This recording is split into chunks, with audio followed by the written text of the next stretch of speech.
I didn't clap when my son's name was called. Everyone else stood up, cheering, whistling, but I stayed in my seat, just watching him walk across that stage. A woman sitting next to me leaned in and whispered, "Aren't you proud of him?" I tried to answer, but nothing came out. Because if I said even one word, I knew I'd break. My son Arav wasn't supposed to make it here. When he was 8, his school called me in. They said he was distracted, slow, that he didn't fit in with the other kids. One teacher looked me in the eye and said, "Maybe you should lower your expectations." That night, Arav sat next to me, unusually quiet. Then he asked me something I'll never forget. "Papa, am I broken?" I smiled, like any father would, and I said, "No, you're not broken, you're just different." But the truth is, I had no idea how to help him.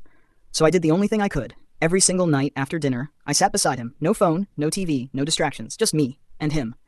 We didn't study like normal. We made everything a game. Math became cricket scores. Reading became stories we acted out. And mistakes. Mistakes became something we laughed at. And every night, before he slept, I told him the same thing. Too slow nahi hai, too strong hai. At first, he didn't react. He just nodded, like he was quietly saving those words somewhere deep inside. Years went by. Marks weren't great. Teachers still doubted him.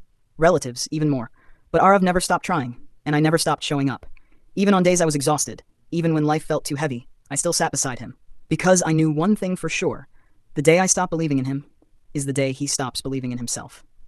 And then today happened. Graduation day. His name was called. Arav Sharma. For a moment, he didn't move. Then slowly he stood up, and before taking his first step, he looked straight at me.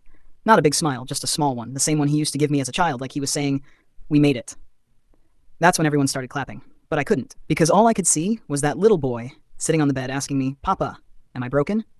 And in that moment, I realized something. He never needed applause. He just needed someone who would sit beside him, no matter what. After the ceremony, he walked up to me. He didn't say thank you.